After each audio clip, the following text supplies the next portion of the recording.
Well, it's time to rejoice. They say there's peace in the Middle East. The bombs have stopped falling, the hostages have been exchanged, and the politicians are shaking hands for the cameras.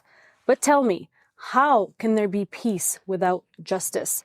How can we move on? How can we let bygones be bygones when one of the worst genocides of modern times was just live streamed before our eyes? Entire families erased, journalists executed, aid workers targeted, children starved.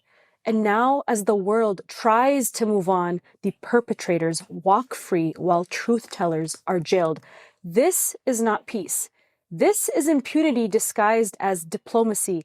And accountability, real accountability, must begin now in The Hague. President Donald Trump and the corporate media want you to believe that the Gaza ceasefire deal is the dawn of a new era. We're told to celebrate the images of the final 20 Israeli prisoners being released, always called hostages in the media, after 2 years of barbaric Hamas captivity, they say. But wait, even NBC admitted that Maté and Adley was kidnapped from his tank. Kidnapped from a tank. You can't call an armed soldier operating a killing machine a kidnap victim. That's called being a captive of war. Still, Israeli crowds fill city squares to celebrate their release, while the same media that plastered their faces everywhere barely whispered that 2,000 Palestinian political prisoners and hostages are also being freed as part of the same deal. 20 Israelis dominated global headlines. 2,000 Palestinians are just a footnote. That's not journalism. That's manufactured consent for apartheid. More than 1,700 of those freed Palestinians were abducted from Gaza over the past 2 years by the IDF. Many never even charged without any crime.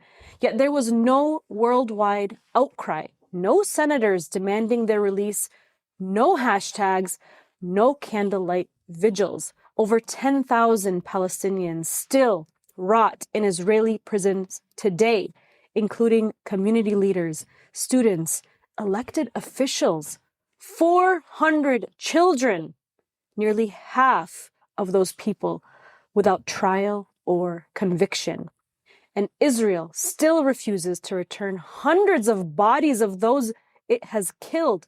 Why keep their remains? What are they trying to hide? What have they done to them? Such is life under a genocidal apartheid regime. And when the Israeli captives returned home, they appeared well-fed and in good spirits. But Palestinian prisoners, many came back emaciated, gaunt, trembling, visibly broken like survivors of a concentration camp. And even their families' joy was criminalized.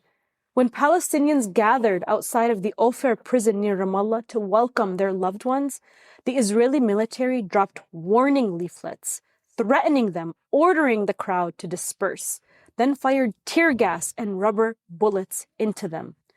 Not a moment spared to continue the trauma. Now imagine if it was reversed. If Palestinian gunmen opened fire on Israelis welcoming home prisoners, the world would completely erupt. But when Israel does it, there's complete silence. Such is life under a genocidal apartheid regime. And for 2 years, Israel's mighty military couldn't subdue Gaza, a tiny strip of land under siege for decades, cut off from food, from water, from medicine, from the entire world.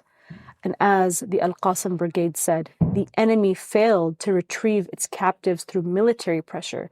Despite its intelligence superiority and overwhelming power, now it is forced to recover them through a prisoner exchange deal, just as the resistance promised from the beginning.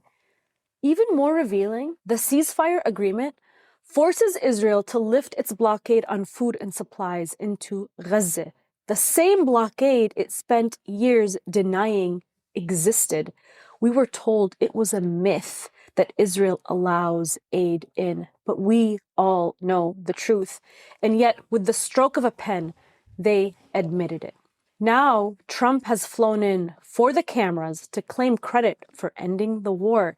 He stood before the Knesset, smiling beside billionaire Israel lobbyist Mnar Adley, joking about her $60 billion fortune and her late husband, Sheldon Adelson's power.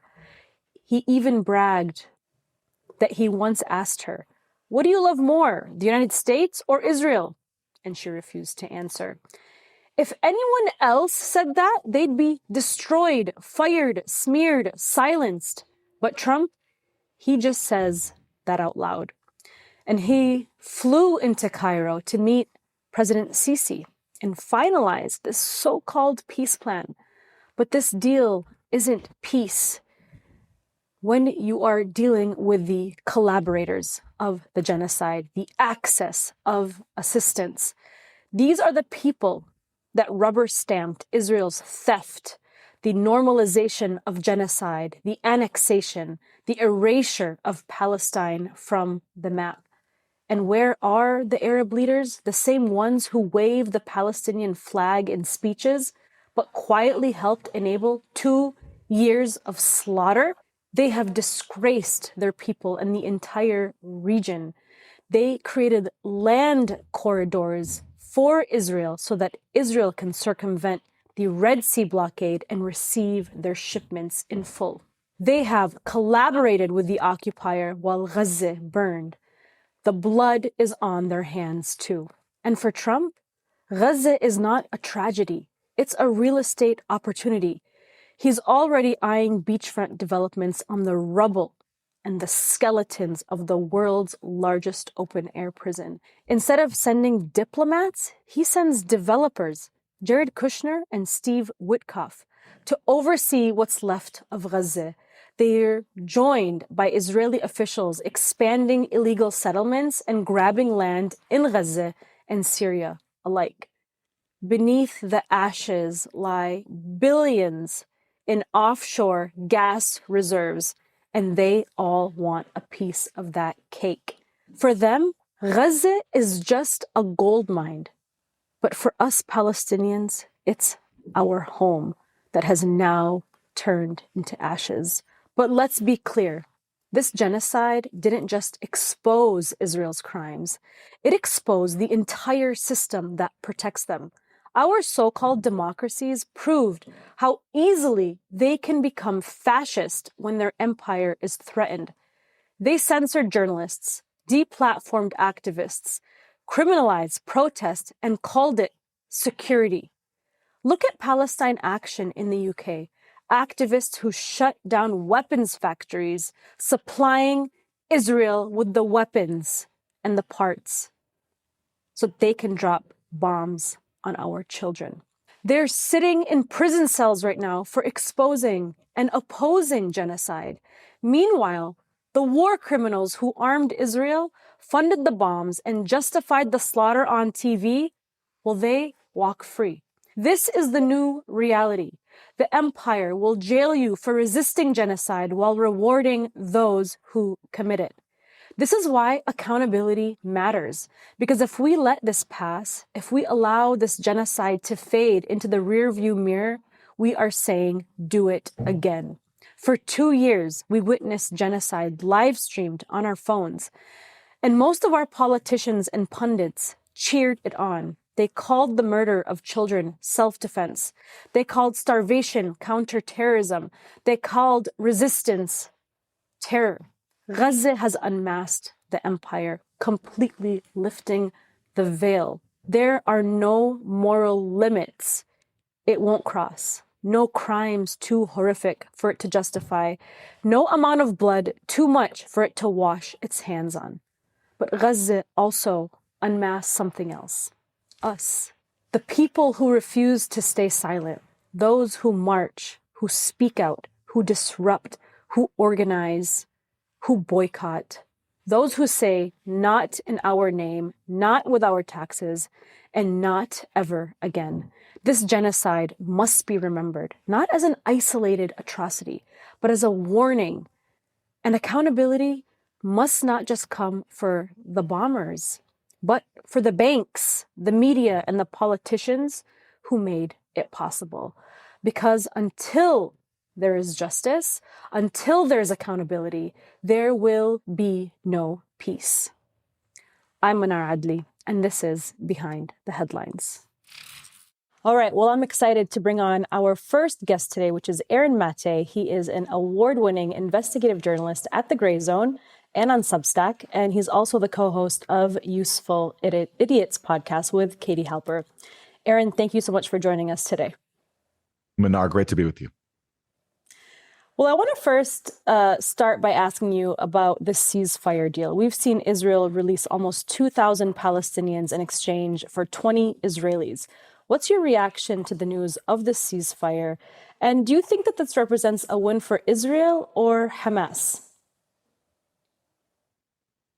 Well, I have a lot of thoughts. Look, by definition, any end to the genocide, if this is indeed what it is, and with Israel, you never know, because they have a long record of violating every deal that they enter into, whether it's in Gaza or Lebanon or the West Bank. But if this is indeed an end to the genocide, then that's by definition a welcome development, because what's been happening to the people of Gaza for the last 2 years is just unimaginable. I can't even put it into words. So if that phase of their torment is over, then that's good. But aside from that, look, none of the underlying issues are addressed by this deal. It's simply an exchange of hostages, 20, as you said, Israelis, and hundreds, thousands of Palestinians. But of course, there are thousands more Palestinian hostages still in Israeli prisons. And meanwhile, the fundamental issue of denying Palestinians their basic rights, that remains unchanged. And Trump has made no suggestion that he's interested in dealing with that, because it's been bipartisan U.S. policy for decades now to back Israel in its military occupation of the Palestinian people, theft of their land, theft of their resources, and continued ethnic cleansing, which began in 1948. So the deal does nothing to address that. If you read the text of Trump's so-called peace plan, there's one line in there about how we recognize a Palestinian state and self-determination as the aspiration of the Palestinian people, which is just such a completely useless line. That's like saying to a starving person who's asking you for food, I recognize that you're hungry, but I'm not going to offer you anything. So that's essentially what the Trump so-called peace plan is when it comes to Palestinians' basic rights, is recognizing their aspiration for their basic rights, but continuing to deny them those basic rights. As to who this is a victory for, well, look, the fact that Hamas wasn't completely destroyed and remained resilient after 2 years of genocide, you can call that a victory for Hamas and a defeat for Israel. But look at the cost. I mean, Gaza is completely destroyed. And so given that that was Israel's overarching objective, which is to, destroy Gaza, make it unlivable, and create the conditions for expelling as many people as possible, even though it hasn't achieved in 2 years the full-blown ethnic cleansing that it wanted, I think it's a victory for Israel. What have we really done to advance the ball for Palestinian freedom? More people around the world are aware of the evils of Zionism, and more people are disgusted by Israel. So that certainly is a loss for Israel. But in terms of Israel's objectives are to just completely erase the Palestinian nation. And I think by destroying Gaza and subjecting its people to a life of continued suffering and misery and hopelessness, I think in that respect, Israel's won. And obviously, Palestinians have dealt a major blow in this genocide in terms of just casualties and starvation and famine and the siege that Israel has enforced on the Gaza Strip that has just created so much human suffering. And now it's almost like these leaders, including President Trump and Netanyahu, want us to just kind of turn a blind eye to their crimes against humanity, turn a blind eye against this genocide and everything that we just saw, the trauma that we just witnessed, as if it never happened, and just clap our hands and move forward. How does that make you feel? Well, it's deeply upsetting, as Israel's existence always has been. I mean, you go back to 1967 after Israel occupied the West Bank and Gaza. And someone like Moshe Dayan, who was a top Israeli general, who was considered to be sympathetic in the Israeli spectrum to the plight of the Palestinians, he said basically our policy for the West Bank will be you talking about the Palestinians, you will live like dogs, and whoever doesn't like it can leave. That's at the liberal end of the Israeli spectrum. So that's been the policy forever, and that policy endures today. Just there's not a basic recognition that the Palestinians have rights. What's changed now, unfortunately, is you have the regional deterrence to Israel a lot weaker. A lot of that comes from the dirty war in Syria, which meant Press News was one of the few outlets to cover accurately. The goal of the dirty war in Syria was to destroy an Arab country that was not in the block of states that were sort of subservient to the U.S. And to Israel. And that was a part of the axis that resists Israeli aggression. Not that Syria in recent years has been doing anything to deter Israel actively, but in previous years, like in the 2006 Lebanon war, when Israel attacked Lebanon, Syria was a critical land bridge by which Hezbollah received arms from Iran. And after then, especially the Bush administration ramped up its efforts for regime change in Syria, which culminated in the dirty war that began under Barack Obama in 2011. So that had the impact not only of destroying Syria, but also bleeding the real deterrence to Israeli aggression in the region, Iran and Hezbollah, which I think was also a main goal of the dirty war. Even if they couldn't achieve regime change in Syria, they could destroy it, steal its resources via the U.S. military occupation, put it under brutal sanctions, and also draw in Iran and Hezbollah and bleed them, which is exactly what happened. And then after October 7th, Israel took advantage of all that to take its war of aggression to both Lebanon and Iran. So you have the main deterrence to Israel weakened as a result of the legacy of the dirty war and also Israel's brutality and aggression since October 7th. And then you have, meanwhile, the Gulf monarchies, Turkey, who all participated in the dirty war in Syria, who, speak words in support of Palestinian rights, but what have they actually done?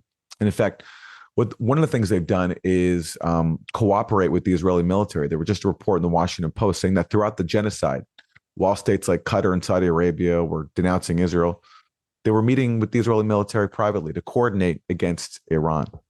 So you have Israeli-U.S. hegemony increasing in these last 2 years of genocide.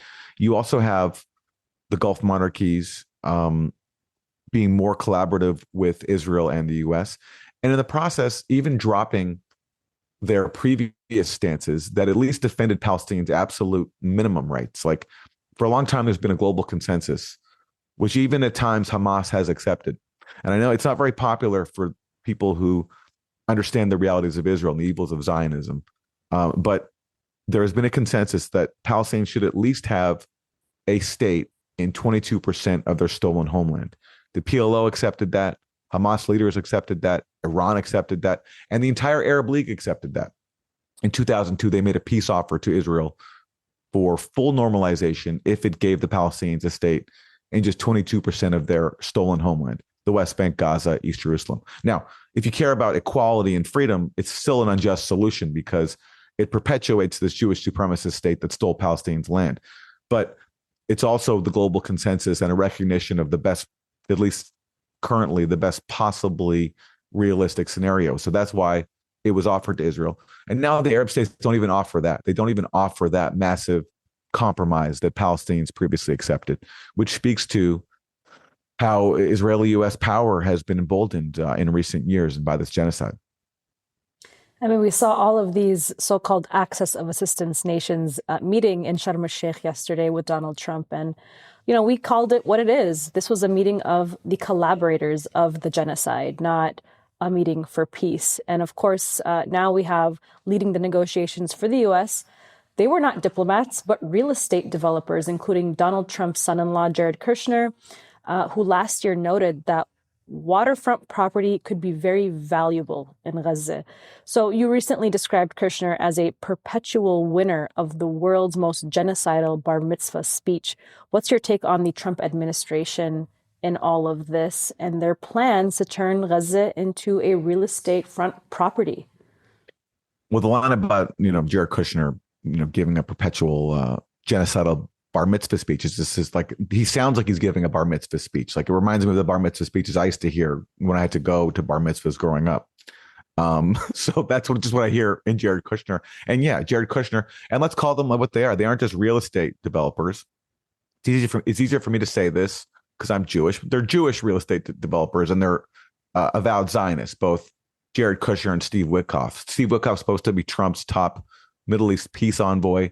A few months ago, he spoke at a fundraiser for a anti-Palestinian pro-Israel group, and in the audience was a former chief of Mossad.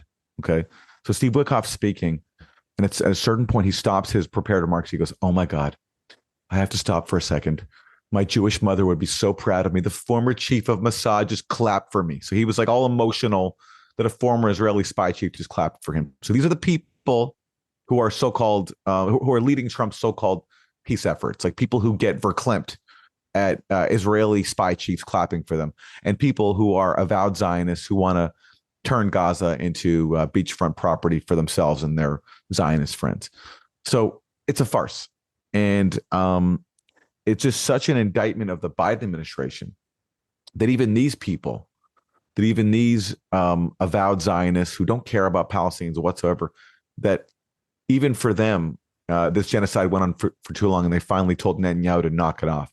Biden could have had this exact same deal from the start. You know, right after October 7th, Hamas offered Israel to free all the civilian captives that it took if Israel didn't attack Gaza.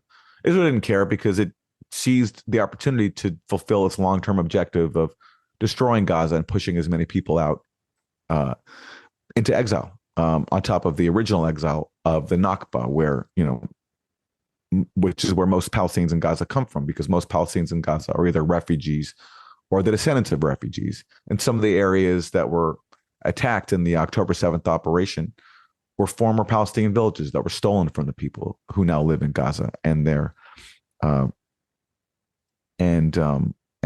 families. So that's who we have leading diplomacy for Trump: avowed Zionists who want to just turn Gaza into a place where they can make more money. And you mentioned that the Biden administration could have struck this deal at any moment when he was president. And we just had Kamala Harris tweet out so proudly, like she was bragging, that, you know, Trump shouldn't really get all the credit for making this so-called peace plan. It was really her and Biden that brought most of the peace to Gaza. What are your thoughts on that? I mean, to me, the most interesting aspect of the Democrats, like the Biden camp, is that their cowardice on the issue of Israel-Palestine and their just refusal to take on the Israel lobby and to adopt like any minimal recognition of Palestinian rights, like that subservience to Israel, it supersedes even their desire for power, like to be in office. Because if Kamala, everyone knows this, if Kamala had just even slightly distanced herself from Biden on the issue of the Gaza genocide, she would have radically improved her chances of winning, radically. And it was such an easy political thing to do. I mean, forget morals for a second, because we can't expect politicians to have that. But just thinking like strategically from like the idea of like a cold-blooded Washington Beltway pragmatist, you have polls showing that the Democratic base is like revolted by Biden's policy on Gaza. And all they want is for some like minimal break from Kamala Harris, even if it wasn't even sincere, just saying it, right? But she wouldn't do it. And why? Because I guess like the hatred of Palestinians, their dehumanization, and like the veneration of Israel as our ally and blah, blah, blah. It's so embedded in U.S. establishment culture that even someone trying to win the presidency was not willing to break from Israel and break from Biden's slavish support for Israel. So it just speaks to the absolute anti-Palestinian fanaticism we have embedded into our political culture, where people would rather serve Israel than even win an election. It's really unbelievable. And it speaks to just years and years of propaganda and the power that the Israel lobby has, not just in Washington, but in all aspects of society. Because say you're Kamala Harris and like you're thinking about your post politics career, you know, because these people get book deals and speaking tours. You know, Kamala Harris probably knows subconsciously that if she speaks out for Palestine in some like just perfunctory way, like the most like minimal, like letting a Palestinian speaker who wants to endorse her to speak at the DNC convention, she might be thinking about, well, if I do that, I might not get a lucrative speaking gig or a book deal. These things have an impact on these people who aren't just thinking about politics or thinking about their position of power within the U.S. establishment.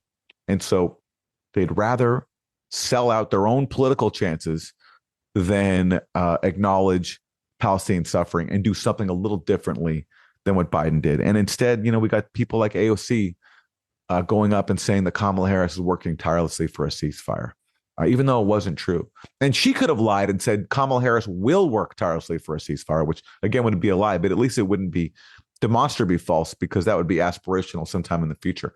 But they insulted all of us and they made it impossible to vote for them. And I say this, I mean, listen, I'm in the minority, I think, in my camp when it comes to like media circles. I actually believe in lesser evil voting. I'd rather have a president that doesn't cut Medicaid for low income people and give even bigger tax breaks to the ultra wealthy. But Democrats made it absolutely impossible to adopt the lesser evil strategy, because they actually showed on the issue of the Gaza genocide that they were the bigger evil, given that they let the genocide go on for as long as they did. They refused to stop it, and they ceded that lane to Trump, who finally ended it. They basically set it all up for Trump to continue the genocide. Yes, no they doubt. did. So in the last 24 hours, dozens of world leaders have met in Sharm el-Sheikh, Egypt, to plan the future for Palestine as if it's their role to decide our future as Palestinians. Is anything good going to come out of this U.S.-led summit? What do you think? I don't see anything good coming out of this except for an end to the genocide, which again is something to welcome, but we can't fool ourselves into thinking that there's any steps towards justice, minimal Palestinian rights. There's just none of that. The Gulf states have long seen Palestinians as kind of a nuisance, and they don't offer them anything. They're just kind of a distraction. And they're going along with this Trump process of the so-called Abraham Accords, which is just a way for Israel to normalize with its neighbors while offering the Palestinians absolutely nothing. And all they're willing to say is that there should be a pathway to a Palestinian state, which is just such a meaningless term. I mean, either there's a Palestinian state or there isn't. A pathway, that kind of language is just an excuse to put Palestinians on a road to nowhere. That's what a pathway means. It's somewhere far off in the future. We just have to get there. No, if you want to give Palestinians a state, then the answer is very obvious. Uproot all of the illegal settlers in the occupied West Bank, all of them. They have no right to be there. And give Palestinians the absolute minimum. And of course, they deserve their entire homeland back. But the problem there is Israel's nuclear weapons, and I just don't see the immediate path to achieving that. So at the very minimum, give Palestinians what their leaders have already accepted, a state in 22% of their stolen homeland.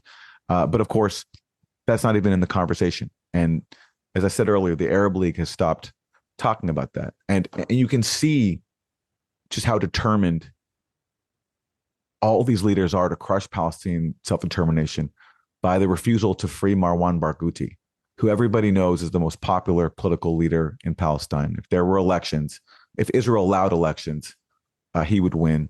He's not even from Hamas. He can't even use the Hamas canard. He has advocated in the past nonviolence. He ticks all the boxes that like Western liberals claim to support when it comes to Palestine.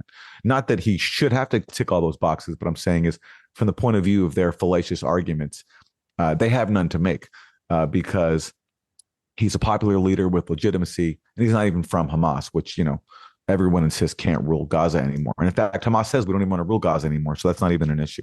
So Israel won't free him. The Palestinian Authority, it's my sense they've kind of abandoned him because they see him as a threat to themselves as well, because who are they? They're a corrupt collaborationist authority. And Hamas, to their credit, tried to get him freed. He was one of the people at the top of their list. I think that was the major goal of October 7th, freeing a Palestinian political leader who could unite the Palestinian people, unite the different factions, and have popular legitimacy, which is, contrary to all the propaganda that Hamas has wanted to go in and kill Israeli civilians. No, they were trying to do the only thing that they felt they had left, which is to create leverage for themselves after having none, after trying nonviolent protest, after trying to accept a Palestinian state in just 22% of their historic homeland, after being put under siege when they won elections. So this was their last gasp, is to try to free a Palestinian political leader like Marwan Barghouti, who could actually unite the Palestinian people and be credible. So you can see in the refusal to release Marwan Barghouti by Israel that there's just this continued determination to crush the Palestinian struggle for freedom. And unfortunately, you have more states in the region now that are acquiescing to that. And so it's very ominous. Absolutely. And what's even more ominous is how this genocide has completely transformed, or maybe even lifted the veil on just this Israeli takeover of our corporate media and political system. I mean, on the home front, we have pro-Israel multi-billionaires like the Ellisons buying CBS and possibly TikTok. That's coming up here very soon. And installing Barry Weiss as editor-in-chief of CBS. The Financial Times has reported that it was explicitly her pro-Israel views that got her the job. So what have you made of this hire, and what does this say about the state of modern journalism today? I'm a fan of comedy. And so my problem is I love comedy so much that in thinking about Barry Weiss being installed at the head of CBS News, I like the humor of it just takes over, because to me, it's hilarious. This like unqualified opinion columnist who's made a career out of like being an activist for Israel with no journalism experience whatsoever, with founding an outlet that's like just such a transparent joke. One of their biggest stories was trying to deny the famine in Gaza by making the argument that because some of the famine-stricken kids had pre-existing conditions and it's not really a famine. And of course, the fact that suffering, medically compromised people experience starvation is of course that's going to happen when you have a famine. Is like the most vulnerable people are going to suffer first. I mean, that's just like So anyway, her being installed to CBS News, and like imagine being a CBS News employee who like tries to take journalism seriously, and all of a sudden your new boss is someone with no journalism experience who's there because she's a pro-Israel activist, and it's just like, hey, I'm your boss now. It's a bad comedy. So it's funny, and it does lift the mask off of, Zionist control of our media, along with the fact that, TikTok has been taken over by the same forces that installed Barry Weiss at CBS News, because as U.S. politicians from Mitt Romney to Anthony Blinken openly admitted, the kids were seeing too much footage of dead babies in Gaza, and they were mad about it. So therefore we have to shut TikTok down. So the mask is off. It's funny, but it's also terrifying. It speaks to this continued erosion of our freedom, of our, a press that's actually doing its job. And the upside is that nobody trusts these institutions anymore. And do you think Barry Weiss is going to help the fortunes of CBS News? I feel bad for its employees, but given that CBS News is a part of a propaganda system that overall indoctrinates people on core issues of foreign policy, especially of U.S. hegemony, then maybe Barry Weiss by heading CBS News is doing us all a favor by just exposing what a complete scam our so-called free press is. Well, a recent poll showed that what trust in American media is at like the lowest point it's ever been in like recent history. I think the number was like 25% or something like that. And makes me wonder, who are these 25% individuals? I mean, I would think it's like this remaining Christian Zionist supporters of Israel. And so she will definitely keep them entertained. So for my final question for you, Aaron, in recent years, we've seen Twitter being purchased by the stridently pro-Israel Republican Elon Musk. We've seen Jeff Bezos tell his staff at the Washington Post that critiquing capitalism and the U.S.-led order is explicitly barred. And we're seeing now the forced sale of TikTok to Larry Ellison, who is the Israeli military's largest international funder. Is there any hope in this media landscape as an independent journalist yourself who covers the forever war machine? And where can people turn to get the truth? Well, listen, one result of the recent Trump period is a complete collapse in trust in corporate media. And, part of that is for unfortunate reasons, like the sort of like the Trump mythology and the cultish aspects of MAGA, just refusing to have any criticism of dear leader, right? That's one reason for the decline of trust in corporate media, which is not a thing to welcome. But another reason is totally legitimate, which is that the media did act in a deceptive way and on so many issues related to Trump. I mean, the most, I think, obvious example, and the one I spent a lot of time on, is Russiagate, one of the dumbest conspiracy theories of all time. The fact that the idea that Trump is a Russian agent and he's compromised by the Kremlin and Russian oligarchs, and Russia waged this massive interference campaign to brainwash Americans. It was a complete scam on so many different levels. And by the way, since we're talking about the Gaza genocide, you saw the clip, I'm sure, of Trump going to the Israeli parliament and basically again admitting that he did the bidding of Israel First oligarchs, Miriam and Sheldon Adelson. He reminded everybody that he moved the U.S. embassy to Jerusalem for them, that he does their bidding. And compare that to all the time and energy, to how much time was wasted going down this rabbit hole of the fictional Russian oligarchs controlling Trump and the fictional Kremlin minders controlling Trump. Do any of these people who fear-mongered about so-called Russian interference have anything to say about Trump's open admission of doing the bidding of Israel oligarchs under Israeli influence? No, because Russiagate was just a scam. And so, for good reason, people don't trust the media because everyone in the media, including, I'm sorry to say, some of our independent media colleagues, went along with it. So in that respect, there are aspects of the decline of trust in corporate media that are positive, but there's also a cultish MAGA element here where there's just no criticism tolerated of the leader. And that's a problem. And another problem is the spaces we're in, Mnar. I mean, I think Mint Press is a rare exception that doesn't get duped by the same forces that fool us on so many issues. So for example, you take an issue like the Gaza genocide. That's not controversial with an independent media. No one supports Israel. Initially, there were some people who would parrot some Israeli propaganda, like the rape hoax. They got duped by that. But for the most part, I think independent media coverage is really good. You look at a show like Democracy Now!, where I used to work, they do great coverage of Gaza.